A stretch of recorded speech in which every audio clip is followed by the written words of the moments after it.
She was lying on a hospital bed, 8 months pregnant, when her husband leaned close and whispered something terrifying. Then his hands closed around her throat. Doctors were just steps away. Security cameras caught everything. And when it was over, he ran into the frozen Minnesota woods thinking he could disappear forever. He was wrong, because her mother was a former district attorney, and she was about to unleash hell. This story has betrayal, a desperate manhunt, and one of the most satisfying endings you will ever hear. Stay until the very last minute. If you love stories where justice wins, subscribe to this channel and tell me in the comments where you are watching from today. The night my husband wrapped his hands around my throat, I realized something terrifying. He had been planning to kill me for months, and I had the evidence to prove it, if I could survive long enough to use it. But I am getting ahead of myself. Let me take you back to where it truly began. 3 weeks before that night in the hospital, 3 weeks before everything I thought I knew about my life shattered into a million pieces. My name is Claire Weston. I was 32 years old, 8 months pregnant, and married to one of the most successful real estate developers in Minneapolis. From the outside, my life looked perfect. A beautiful home in the suburbs with floor-to-ceiling windows and a 3-car garage. A husband who wore tailored suits and smiled for charity photographs. A baby on the way that we had tried for years to conceive. But perfect is just a mask, and masks eventually crack. It was a Tuesday night in late January. Snow fell softly outside the windows of our home office, and the house was quiet except for the hum of the heating system. Garrett was supposed to be at a business dinner with potential investors, which meant I had the evening to myself. I had been helping him with tax preparation for weeks. As a former forensic accountant, I was good with numbers, better than good. Actually, I had spent 8 years at one of the top accounting firms in the Midwest before leaving to focus on starting a family. Garrett always said that was one of the reasons he married me. I could spot discrepancies that others missed. I could trace money through a maze of transactions, like following breadcrumbs through a forest. What he never expected was that I would use those skills on him. I opened his laptop to access the shared financial folder. The baby kicked against my ribs as I scrolled through the files. A gentle reminder that I was not alone in this. Everything seemed normal at first. Revenue reports from the last quarter, expense summaries for ongoing projects, quarterly projections that showed healthy growth. Then I found it, a folder labeled restructuring notes that I had never seen before. It was buried 3 levels deep in a subdirectory that had no business existing. My accountant instincts tingled. Why would restructuring notes be hidden in a folder marked Archive 2019? I clicked it open and felt the blood drain from my face. Shell companies registered in Delaware with no apparent purpose. Wire transfers to offshore accounts in the Cayman Islands, totaling $4.2 million. Invoices from contractors whose addresses led to empty lots. Payment records for materials that were never delivered to any job site. The numbers told a story that made my stomach turn. My husband was stealing from his own company. Not just skimming off the top, but running an elaborate fraud scheme that had been going on for at least 3 years. I heard the garage door open. My heart slammed against my chest so hard I thought the baby could feel it. Garrett was home early. Much too early. The dinner should have lasted until at least 10 o'clock. I quickly copied the entire folder to my personal cloud drive. My fingers trembled as I typed the commands. The progress bar seemed to move in slow motion. 70%, 80%, 90%. The door from the garage opened. 100%. Complete. I closed the laptop and grabbed a magazine from the side table, pretending to be reading on the couch. My hands trembled as I turned the pages without seeing them. My heart pounded so loudly I was certain he could hear it from across the room. Garrett walked in with snowflakes melting on his dark hair. He was 40 years old but looked younger, with the kind of angular features that photographers loved. He had the easy confidence of a man who had never been told no. He looked at me with those blue eyes that had once made me feel safe and cherished. Now they seemed cold, calculating, like a predator assessing its prey. "You are still up," he said. It was not a question. It was an observation. The kind of observation that carried weight. "Could not sleep," I replied, keeping my voice casual. "The baby is restless tonight. She has been kicking up a storm for the last hour." He walked past me toward the office. I held my breath. "Please do not check the laptop. Please do not notice." He stopped in the doorway and turned back to me. His eyes moved from my face to the magazine in my hands to the closed laptop on the desk. Something flickered in his expression. Suspicion and curiosity. I could not tell. Were you using my computer? Just checking email. I said. The lie came easier than I expected. Mine was charging into the bedroom, and I did not want to get up again. You know how hard it is to get comfortable these days. I gestured at my swollen belly with what I hoped was a convincing smile. He studied me for a long moment. The silence stretched between us like a wire pulled too tight. I could feel sweat forming on my palms. You should rest, he said finally. The doctor said stress is bad for the baby. We do not want any complications this close to the due date. I nodded and forced a smile. You are right. I will go to bed now. How was dinner? Productive. He did not elaborate. He rarely did anymore. That night, I lay awake for hours staring at the ceiling. Garrett slept peacefully beside me, his breathing deep and even. The baby kicked and rolled inside me, as if sensing my fear and trying to offer comfort. I had married this man 6 years ago. I had loved this man with everything I had. I was carrying his child, a daughter we had already named Hope, and now I knew he was a criminal. But what I did not know yet was that the money was just the beginning. What I did not know was that Garrett had already decided what to do about me. What I did not know was that in 3 weeks, he would try to kill me. And what I definitely did not know was that my mother would be the one to bring him down. The next morning, I waited until Garrett left for work before reaching for my phone. My hands shook as I dialed the number I knew by heart. My mother answered on the second ring. Claire, is everything all right? You never call this early. Mom, I need to see you today. Can you meet me somewhere private? There was a pause. Diane Crawford had been a district attorney for 28 years before retiring to focus on victim advocacy work. She had prosecuted murderers, rapists, and white-collar criminals. She had seen the worst of humanity and learned to recognize the signs of danger. She had also warned me about Garrett before I married him. There is something behind his eyes. She had told me 6 years ago at my bridal shower. Something cold, something calculating. I have seen that look before. Claire, in courtrooms, on the faces of men who hurt people without remorse. Please be careful. I had dismissed her concerns as overprotective mothering.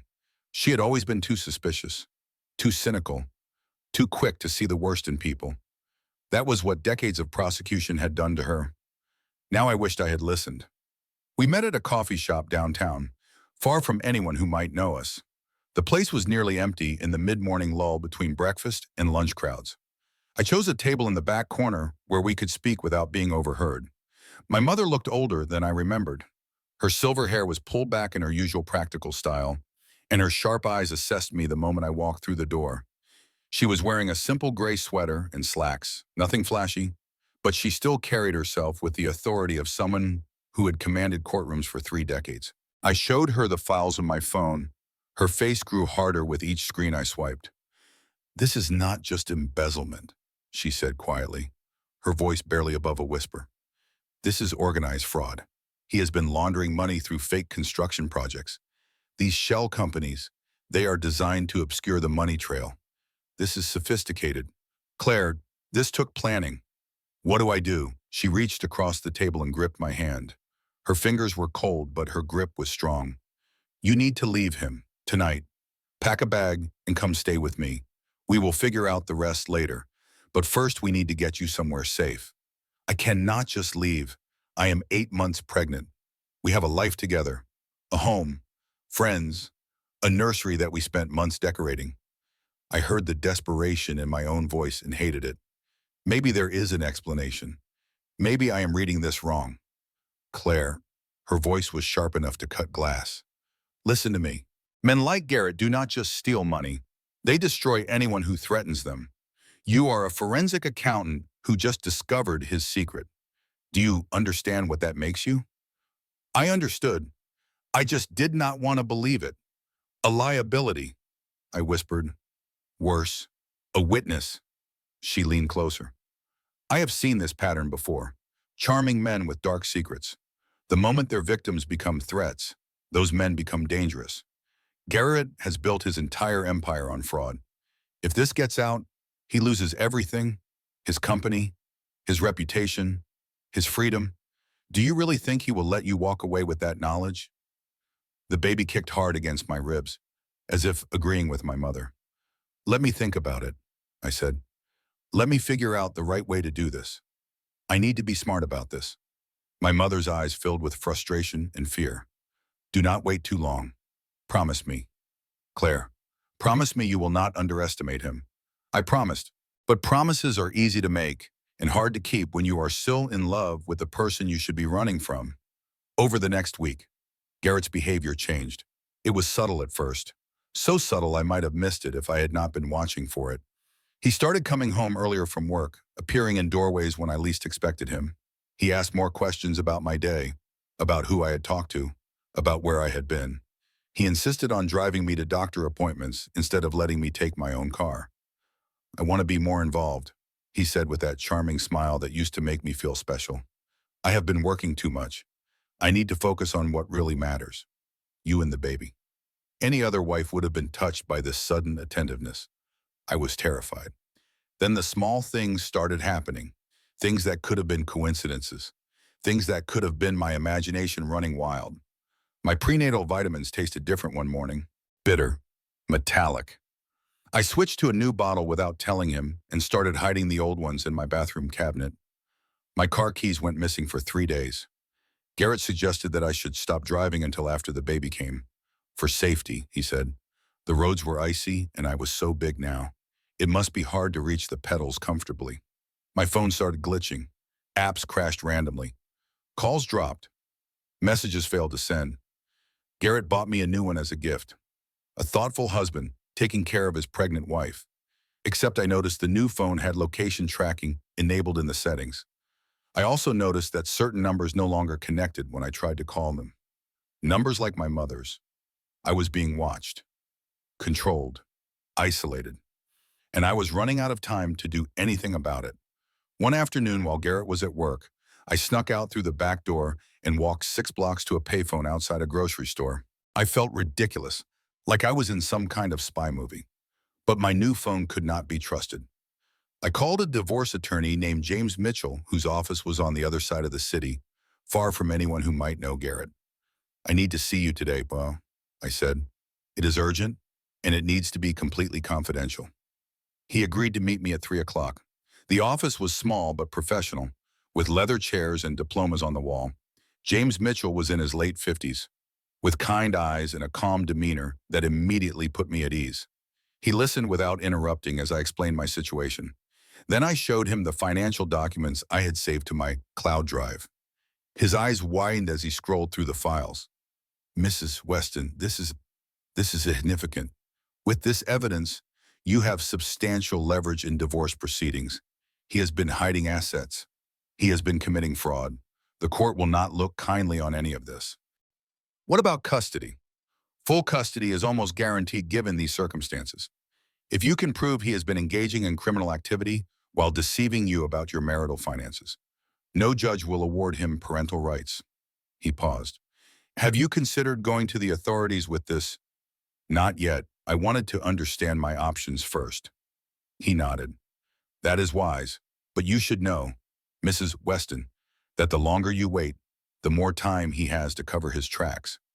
Men like this, they are always thinking 3 steps ahead. For the first time in weeks, I felt a spark of hope ignite in my chest. I had leverage, I had power, I had a plan. When I got home, I started packing a secret go bag. I hid it in the back of my closet behind boxes of maternity clothes I no longer wore. Inside, I put $2,000 in cash that I had withdrawn gradually from an old savings account Garrett did not know about. A prepaid phone my mother had given me before I realized my new phone was compromised. Copies of important documents like my passport and birth certificate, a few baby clothes and diapers, just in case. I thought I was being smart. I thought I was one step ahead for once. I was so terribly wrong. 3 days later, Garrett found the attorney's business card in my coat pocket. I had been careless. I had forgotten to destroy it. He did not confront me. He did not yell or threaten or throw things. He simply smiled at dinner and asked about my day, his blue eyes never leaving my face. Did you do anything special today? He asked, cutting his steak with precise, Measured movements? Just rested mostly? The baby has been very active. Hmm, he chewed thoughtfully. I was thinking we should cancel the credit cards and get new ones. There has been a lot of fraud going around lately. I would hate for someone to steal our information. My blood ran cold. That seems like a lot of hassle. Better safe than sorry. He smiled. I already called the bank. They should be canceled by tomorrow. That night, I discovered that $50,000 had been moved from our joint savings account. A business emergency, according to the transfer memo. The prepaid phone in my go bag was gone, and when I tried to call my mother from a neighbor's phone, claiming my cell was dead, the call would not connect. I tried 3 more times. 4, 5. Each time, the same error message. He had found a way to block her number. Somehow, through the phone company or through some technical trick I did not understand, he had cut off my only lifeline. I stood in my beautiful kitchen with its marble countertops and stainless steel appliances and designer pendant lights, and I understood with perfect clarity that I was trapped. No money, no communication, no way out. And somewhere in this house, behind those charming blue eyes and that perfect smile, my husband was watching, waiting, planning. Have you ever looked into the eyes of someone you love and seen a stranger staring back? Have you ever felt your heart break and your survival instincts activate at the exact same moment? That is what it feels like to realize your partner is your enemy. And it is the loneliest feeling in the world. The only thing keeping me going was knowing that my mother had a backup plan. If I went silent for more than 72 hours without explanation, she would assume something was wrong and take action. We had established this protocol years ago, back when she was still prosecuting dangerous criminals. Those 72 hours were almost up. I just had to survive until then. On the 7th day of my isolation, something unexpected happened. Garrett came home early with a bottle of sparkling cider and a small wrapped box tied with a silk ribbon. His face was soft, almost tender, the way it used to look when we were first dating. I know things have been stressful lately, he said, setting the items on the kitchen counter. I know I have been distracted with work, but I want you to know that I appreciate everything you do. You are going to be an amazing mother. Claire, our daughter is so lucky to have you. He handed me the box. Inside was a delicate gold bracelet with a small diamond charm in the shape of a heart. It must have cost thousands of dollars. Garrett, this is beautiful. You deserve beautiful things. He took the bracelet and clasped it around my wrist. His fingers lingered on my pulse point for a moment, feeling the rapid beat of my heart. I love you, Claire. Never forget that, no matter what happens. For a split second, I wanted to believe him. I wanted to believe that I had imagined everything, that the financial records were a misunderstanding, that my husband was not a monster hiding behind an expensive suit and a practiced smile. Then I saw the way he watched me as I admired the bracelet, patient, calculating, like a predator waiting for the perfect moment to strike, like a man who had already decided what to do and was simply enjoying the anticipation. That night, I lay awake counting the hours until my mother would start looking for me. 36 more hours. I just needed 36 more hours. But my body had other plans. At 3 in the morning, I woke to a sharp pain in my lower back. It irradiated around to my abdomen, squeezing like a fist. Then another pain came, stronger than the first. Then a gush of warmth between my legs that soaked through the sheets. Garrett, I shook his shoulder, panic rising in my throat. Something is wrong. Something is wrong with the baby. He was awake instantly, his expression shifting from sleepy confusion to alert concern. What kind of pain? How far apart are you bleeding? I do not know. It just started. The pains are coming fast. Please, we need to go to the hospital now. He helped me out of bed and into a robe, his movements efficient and controlled. He grabbed my hospital bag, the one we had packed weeks ago for the delivery. He was calm, practical, almost gentle. In any other circumstance, he would have seemed like the perfect husband. The drive to Lakewood Memorial Hospital took 20 minutes through the dark, empty streets of Minneapolis. Snow had started falling again, thick flakes that swirled in the headlights like a white curtain. I gripped the door handle and tried to breathe through the contractions that were coming closer together now. You are gonna be fine, Garrett said, his eyes fixed on the road ahead. Both of you are going to be fine. Just keep breathing. But when I looked at his face in the blue glow of the dashboard, I saw something that chilled me to my core. He was smiling, just slightly, just enough for me to notice. He was not worried about me or the baby. He was relieved. I understood then, with horrible clarity, what he was planning. If something went wrong during the delivery, if there were complications, if I did not survive, it would look like a tragic medical accident. No investigation, no questions. No one would ever find those files. He was hoping I would die, and he would be right there, playing the role of the grieving husband, collecting the sympathy and the life insurance and the freedom to continue his crimes without interference. The realization hit me so hard I almost screamed, but I forced myself to stay calm, to keep breathing, to survive long enough to fight back. We pulled into the emergency entrance. Nurses rushed out with a wheelchair, and as they wheeled me through the double doors into the harsh fluorescent light, I made myself a promise. I was not going to die tonight. And I was going to make sure Garrett paid for every single thing he had done. The fluorescent lights of the pre-operative room were bright enough to sting my eyes. The air smelled like antiseptic and fear. Monitors beeped with steady rhythm as nurses moved around me with quiet efficiency, attaching sensors to my belly, checking my blood pressure, asking questions I could barely process through the fog of pain. "Her blood pressure is elevated," one of the nurses said, frowning at the numbers on the screen. 145 over 92. That is concerning. She is showing signs of preeclampsia. "Page Dr. Pierce immediately," another nurse responded. "We need her in here now." The words swam around me like fish in murky water. Preeclampsia, elevated blood pressure, danger to mother and baby.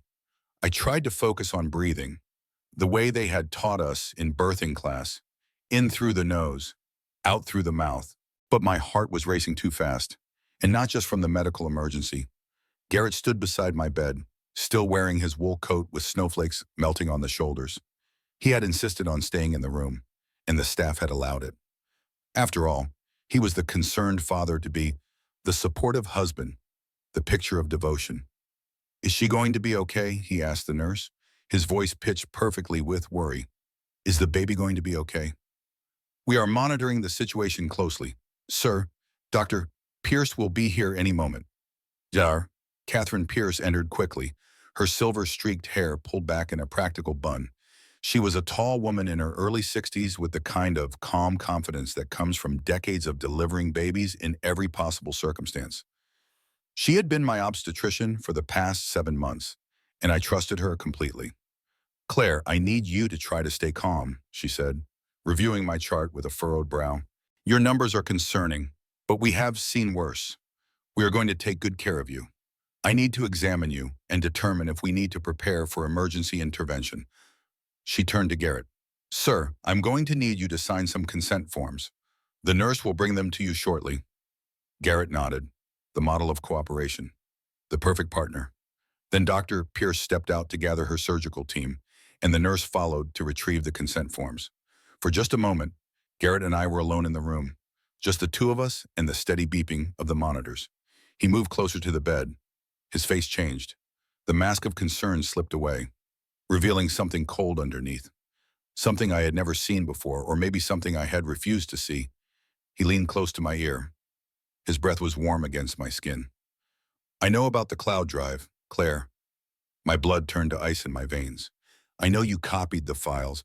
I had a tech consultant check my laptop after you used it that night. The access logs do not lie." His voice was calm, almost casual, like he was discussing the weather. "I also know you met with a divorce attorney named James Mitchell. I have been monitoring your location since I gave you that new phone."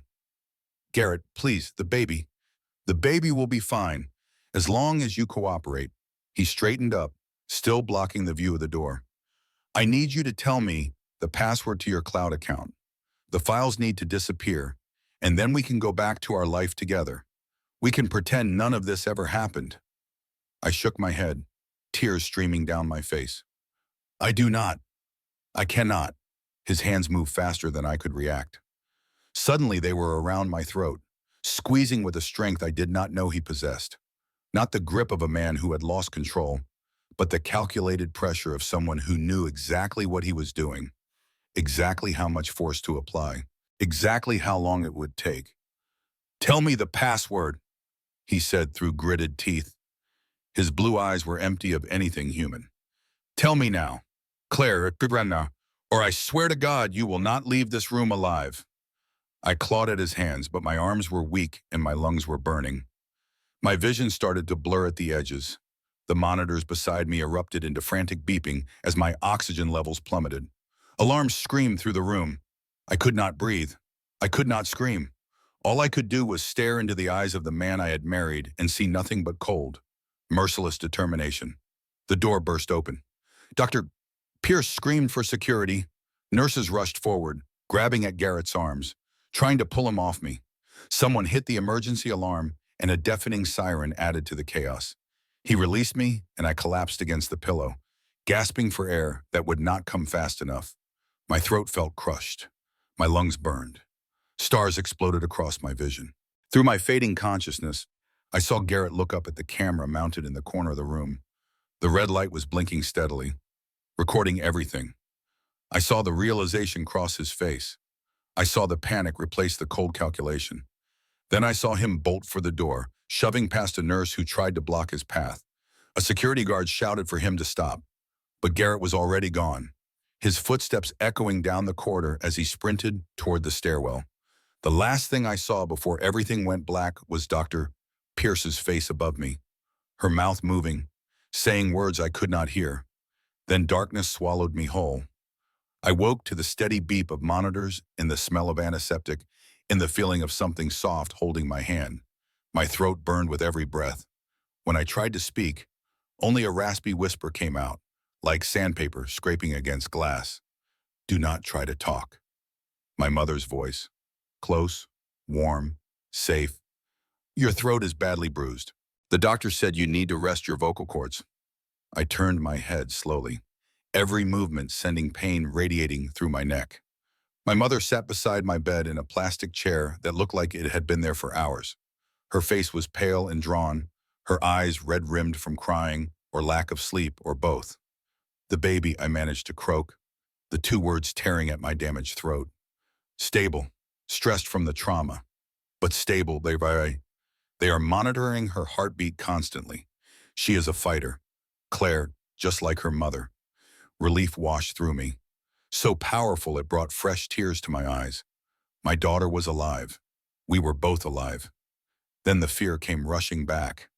Garrett, my mother's expression hardened into something I recognized from her courtroom days. The look she wore when delivering closing arguments against the worst criminals she had prosecuted. Gone. He ran from the hospital right after the attack. Security tried to stop him, but he made it to the parking garage and drove off. She squeezed my hand tighter. "But not for long." Claire did not for long. She told me what had happened while I was unconscious. The hospital security footage had captured everything in clear detail. Garrett's hands around my throat, the medical staff pulling him off, his escape through the stairwell and out into the night. Within an hour, police had issued an arrest warrant for attempted murder and felony assault. Within 2 hours, Garrett had vanished without a trace. His car was found abandoned near the Pine Ridge area, my mother said. "The police think he is hiding in one of the cabins up there. There are search teams and tracking dogs working the area." Detective Morrison arrived to take my statement later that morning. He was a tall man in his mid-50s with gray at his temples and the weathered face of someone who had seen too many crime scenes. He carried a notepad that he filled with careful writing as I told him everything. The financial fraud I had discovered, the weeks of isolation and control, the blocked phone calls and canceled credit cards, the threats in the hospital room, the feeling of his hands crushing my windpipe. My voice was barely above a whisper by the time I finished, and my throat felt like it had been scraped raw, but I forced every word out. "We have units searching the northern highways," Detective Morrison said, closing his notepad. His car was spotted on traffic cameras heading toward the lake region before he abandoned it. "We will find him. Mrs. Weston." Men like this always make mistakes when they are running scared. After the detective left, my mother sat on the edge of my bed and held my hand the way she used to when I was a little girl afraid of thunderstorms. "I called in every favor I have," she said. former colleagues at the district attorney's office, FBI contacts from my organized crime cases, private investigators I have worked with over the years. Every single one of them is looking for Garrett right now. Mom, I squeezed her hand weakly. I am sorry I did not listen to you. About Garrett, about everything. None of that matters now. Her voice cracked slightly, the first sign of emotion breaking through her professional composure. What matters is that you are alive. What matters is that your daughter is alive. What matters is that we stop him before he can hurt anyone else. She stood and walked to the window. The sun was rising over Minneapolis, painting the snow-covered city in shades of pink and gold. The hospital parking lot below was filled with news vans and satellite trucks. He thinks he can run, she said quietly, her reflection ghost-like in the glass. He thinks he can hide in those woods and wait for this to blow over. But he has no idea who he is dealing with. He has no idea what a mother will do to protect her child. For the first time since this nightmare began, I felt something other than fear bloom in my chest, hope, and something else, something darker and more powerful, determination. 2 days passed, then 3, then 4. My physical condition stabilized.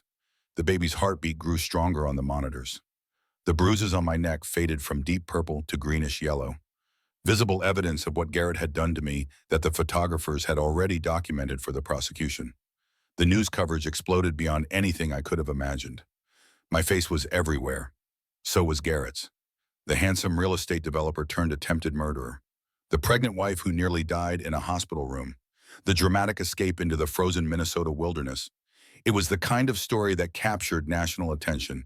Cable news networks ran hourly updates. True crime podcasts released emergency episodes. Social media hashtags trended for days. Detective Morrison visited my hospital room daily with updates that initially seemed promising. Garrett's abandoned car had been found near Pine Ridge. His footprints led into the forest before the tracking dogs lost his scent at the edge of a frozen lake. But the search perimeter was tightening.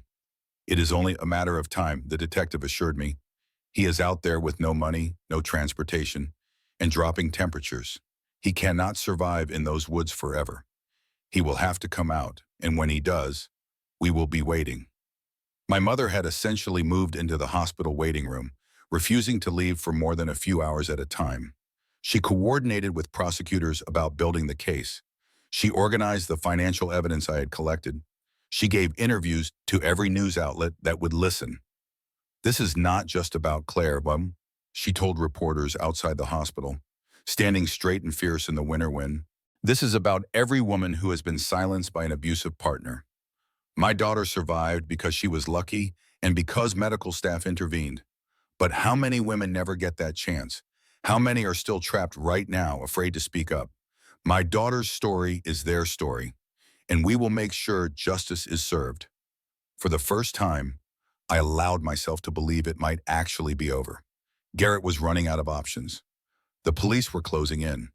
The evidence was overwhelming.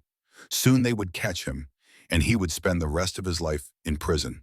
I was so naive. On the 4th day after the attack, Garrett's attorney held a press conference on the steps of the county courthouse. Richard Sullivan was a slick defense lawyer known for representing wealthy clients accused of white-collar crimes. He stood behind a podium with Garrett's company logo visible in the background. My client maintains his complete innocence in this matter, Sullivan announced to the crowd of reporters. Mrs. Weston has a documented history of emotional instability and pregnancy-related psychological issues. In the hospital room that night, she attacked my client first.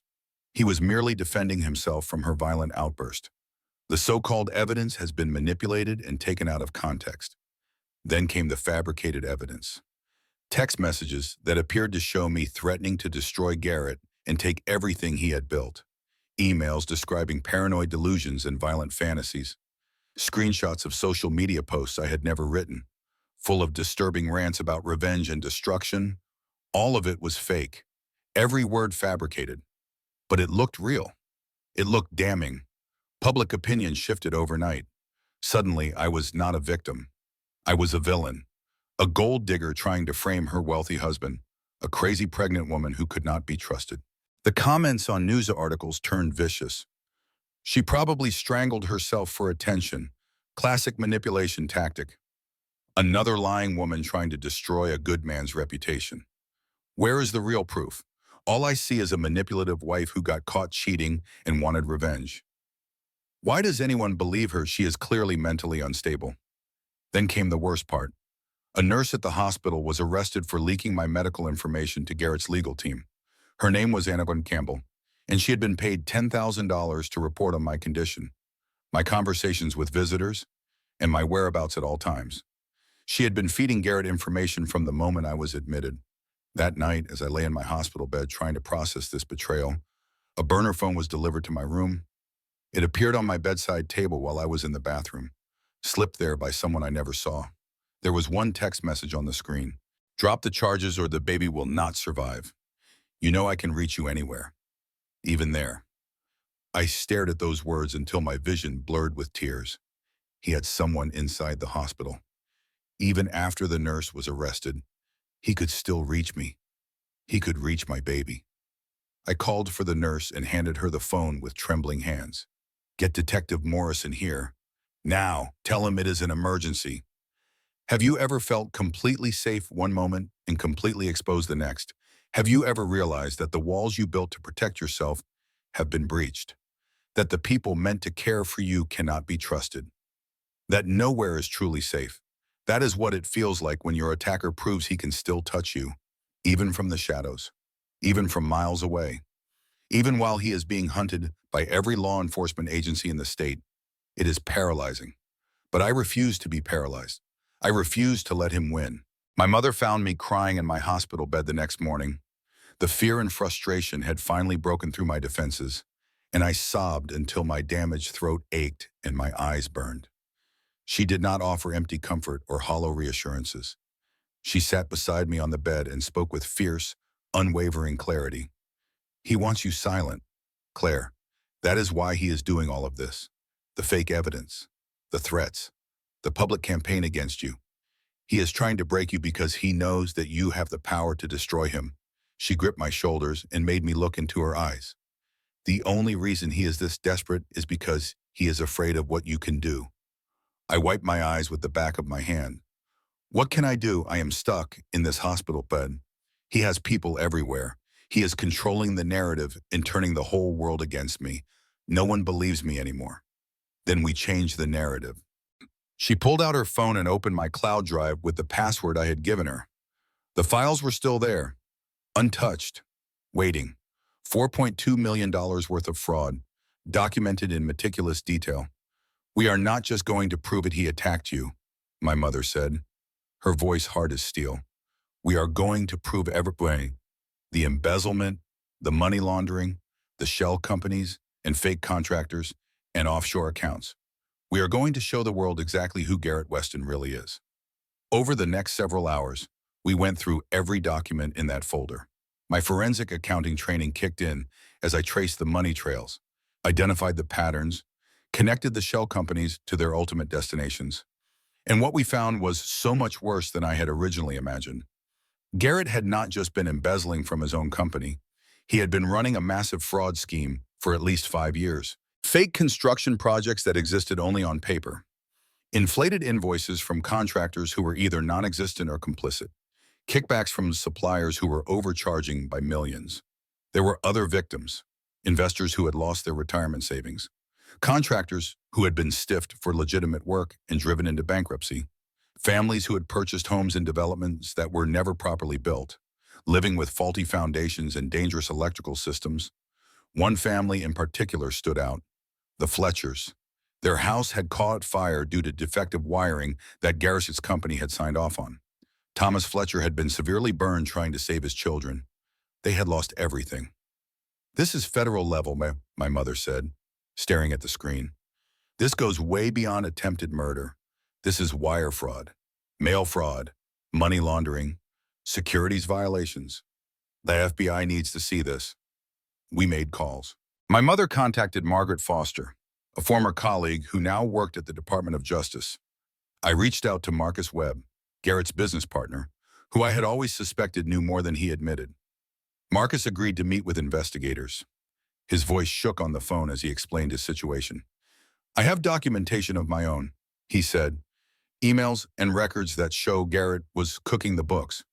I knew something was wrong for years, but I was too scared to do anything about it. He threatened my family. Claire, he said if I ever talked, my children would pay the price. He paused, and I heard him take a shaky breath. But after what he did to you, after I saw that video of him with his hands around your throat, I cannot stay silent anymore. I will tell them everything. The pieces were falling into place. The FBI was building a case. The financial evidence was being analyzed by forensic accountants. Other victims were coming forward with their own stories. But we needed one more thing. We needed to take back the narrative that Garrett and his lawyers had poisoned.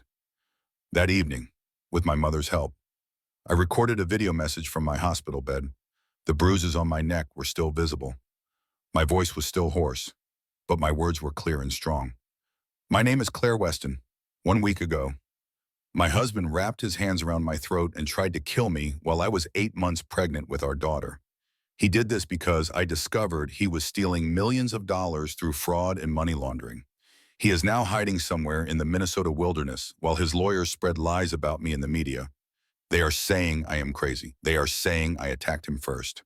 They are saying the evidence against him is fake. But I have the truth. I have documentation of his crimes going back years. And I am not afraid anymore. I will not be silenced. And I will not stop until justice is served. We did not release the financial documents yet. That evidence was for the prosecutors and the FBI. But we released the video. Within 12 hours, it had been viewed over 5 million times. The hashtag Justice for Claire trended nationally. Domestic violence organizations shared my story. Other survivors came forward with their own accounts of abuse and control and narrow escapes. The narrative shifted. The tide turned. And somewhere in his hidden cabin, surrounded by frozen forest and closing police perimeters, Garrett Weston watched his carefully constructed empire of lies crumble around him. 1 week after the attack, my body finally reached its breaking point. The stress of the assault, the constant fear, the adrenaline that had been pumping through my system for days without rest, it all came crashing down at once. I went into emergency labor 6 weeks before my due date. The pain was unlike anything I had ever experienced. It felt like my body was tearing itself apart from the inside. Contractions came in relentless waves, each one stronger than the last. Nurses rushed around me, shouting commands in urgent voices. Alarms blared from the monitors tracking my vitals and the baby's heartbeat. My mother held my hand, her face white with terror. "Hold on, Claire, you have to hold on. They are going to help you." "She is losing too much blood," someone shouted. "Her blood pressure is crashing. We need to get her to the OR right now. Prep for emergency cesarean." I do not remember the surgery. I do not remember the moment my daughter entered the world. I only remember waking up in the recovery room hours later, my body hollow and aching and strange, with the most important question burning in my mind. Where is my baby?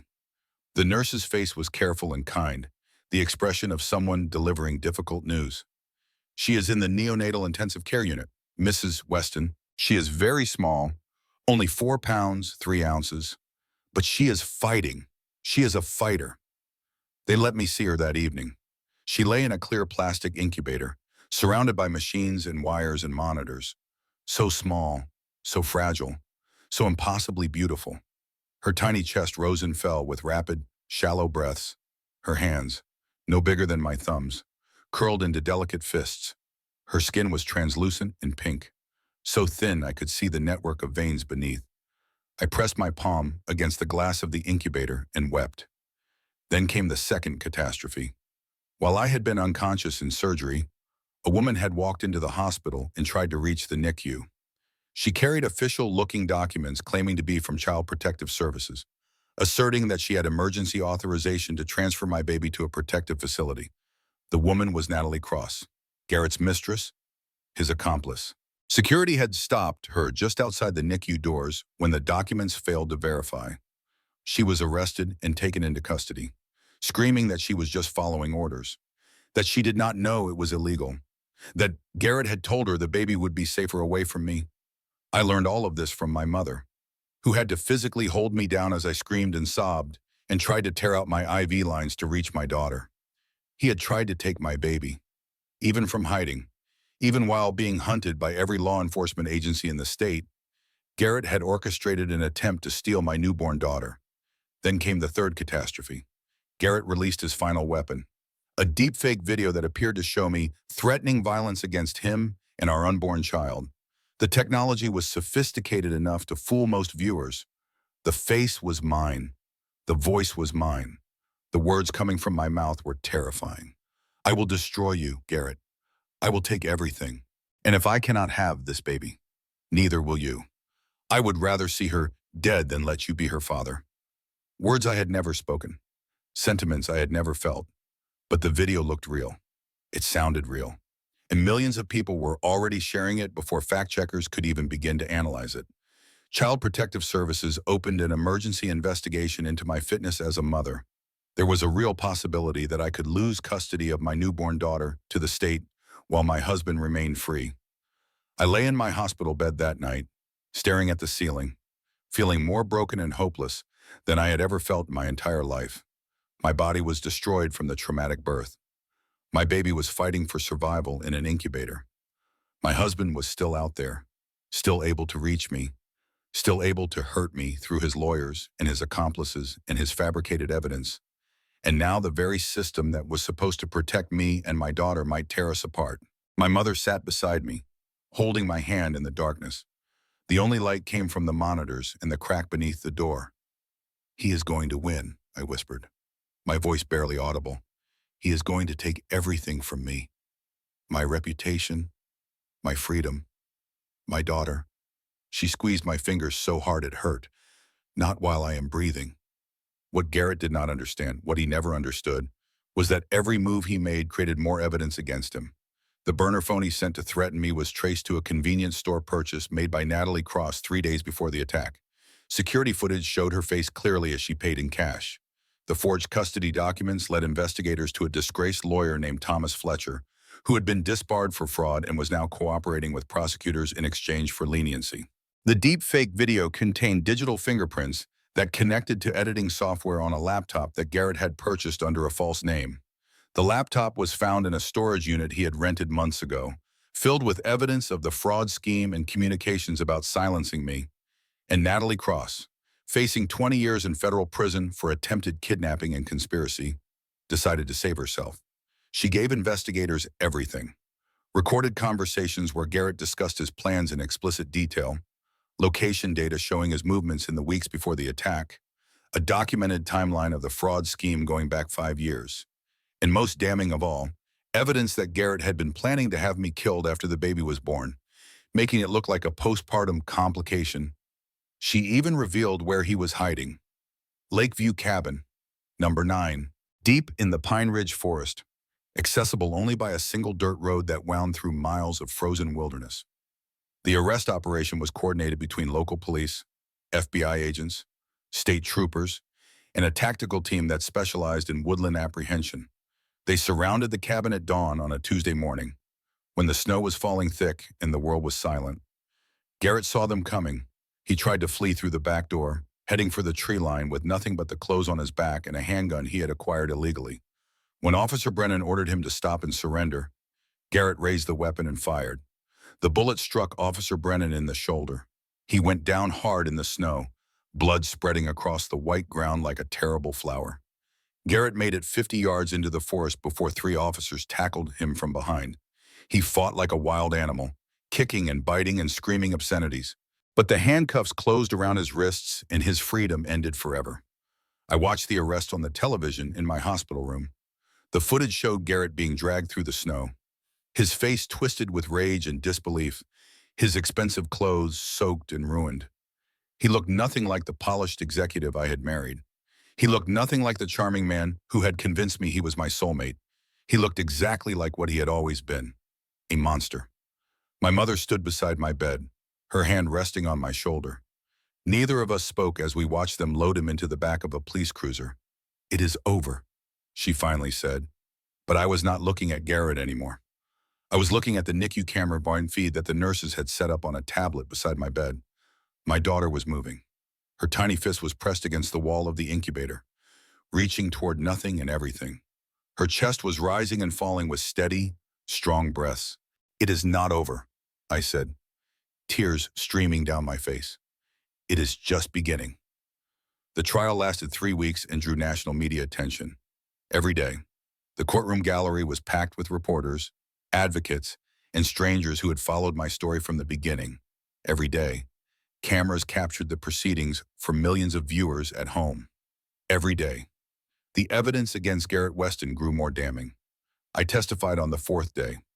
I walked to the witness stand on my own 2 feet, wearing a simple blue dress that my mother had brought me and a small gold necklace that had belonged to my grandmother. The bruises on my neck had healed, but the memory of his hands around my throat was as vivid as ever. Garrett sat at the defendant's table in an orange jumpsuit. His face was gaunt and pale, aged 10 years in just a few weeks. He had been attacked twice in the county jail by other inmates who did not appreciate men who hurt pregnant women. The bruises and cuts were still visible on his face. He stared at me as I took my seat. His blue eyes, once so captivating, were hollow and empty now. I stared back, and I did not look away. "Mrs. Weston," the prosecutor Sarah Bennett began, "can you describe what happened on the night of January 28th in the preoperative room at Lakewood Memorial Hospital?" I told them everything: the discovery of the fraud, the weeks of isolation and control, the blocked phone calls and canceled credit cards, the threats whispered in my ear as I lay on the hospital bed, fighting for my life and my daughter's life, the feeling of his hands closing around my throat, squeezing the air from my lungs, squeezing the light from the world. The hospital footage played on screens throughout the courtroom. The entire gallery watched in horrified silence as Garrett's hands wrapped around my neck, as my face turned red and then purple, as the monitors screamed their alarms. Several jurors looked away. One woman was crying openly. Then came the parade of evidence. Marcus Webb testified about the fraud scheme, presenting documents and emails that showed the full scope of Garrett's crimes. His voice shook as he described the threats Garrett had made against his family. FBI forensic accountants explained the money trail, tracing millions of dollars through shell companies and offshore accounts and fake construction projects. Natalie Cross, in exchange for a reduced sentence of 8 years, described the escape plan in detail. She cried on the stand as she recounted how Garrett had manipulated her, how he had promised they would start a new life together once I was out of the way. She apologized to me, her voice breaking. I did not acknowledge her apology. I did not owe her forgiveness. Thomas Fletcher testified about the fraudulent custody documents, explaining how Garrett had paid him $20,000 to create paperwork that would allow Natalie to take my baby. Dr. Catherine Pierce testified about my medical condition, about the severity of the strangulation, about how close both my daughter and I had come to death. Officer Brennan, his arm still in a sling from the gunshot wound, testified about the arrest. He described Garrett raising the weapon. He described the sound of the shot. He described falling in the snow and wondering if he would survive. Garrett's defense attorney, Richard Sullivan, tried everything. He argued self-defense. He claimed the video was manipulated. He suggested I had orchestrated the entire situation to steal Garrett's money in a divorce. None of it worked. After 2 days of deliberation, the jury returned with their verdict: guilty on every single count: attempted first-degree murder, aggravated assault, felony assault causing bodily harm, wire fraud, mail fraud, money laundering, conspiracy to commit kidnapping, assault on a law enforcement officer, obstruction of justice. When Judge Patricia Winters announced the sentence, the courtroom fell completely silent. "Garrett Michael Weston, you have been found guilty of crimes that reveal a pattern of calculated cruelty and merciless self-interest. You attempted to murder your pregnant wife to protect your criminal enterprise. You shot a police officer in cold blood. You traumatized countless victims through your fraud scheme, stealing their savings and destroying their livelihoods. You have shown no remorse and offered no explanation beyond your own selfish preservation." She paused, her face stern and unyielding. "I hereby sentence you to 45 years in federal prison without the possibility of parole. May God have mercy on your soul, because this court has none." The gallery erupted. Some people cheered, some cried. Reporters rushed for the doors to file their stories. Garrett's face collapsed into something unrecognizable: shock, disbelief, maybe even fear. Finally, at the end of everything, as the guards approached to lead him away, He turned to look at me one last time. His mouth opened as if he wanted to say something. An apology, an excuse, a final manipulation. I met his gaze without flinching. Then I mouthed one word. Goodbye. They took him through the side door in chains. I never saw him again. 6 months later, I stood in the doorway of a small house on the outskirts of Minneapolis. It was nothing like the mansion I had shared with Garrett. No marble countertops, no designer furniture, no imported chandeliers or temperature-controlled wine cellar. Just a modest 3-bedroom ranch with a small backyard and a covered porch and a kitchen that smelled like fresh paint. But it was mine, truly mine. Bought with money from the divorce settlement and the victim compensation fund, a place where no one could control me or threaten me or take anything away. My daughter Hope was 6 months old now, healthy and growing stronger every day. She had been discharged from the NICU after 8 weeks, and the doctor said she was developing normally. She had my eyes and my mother's stubborn chin. She also had her father's hands. I tried not to think about that too much. My mother helped me unpack boxes in the living room, sorting through books and photographs and the accumulated debris of starting over. She had been staying with me for the past month, helping with the baby, helping me heal, helping me remember who I was before Garrett had tried to erase me. So what comes next, she asked, setting down a box of kitchen supplies. Have you thought about what you want to try to do? I looked at the stack of letters on my kitchen table. Requests from domestic violence organizations for interviews and speaking engagements, invitations to serve on advisory boards, offers to write a book, to consult for a documentary, to help other survivors tell their stories. And one letter that I had read 100 times. A woman named Rachel Montgomery, whose husband had hidden assets and drained her accounts during their divorce, leaving her penniless with 2 children. She had heard my story. She wondered if I could help.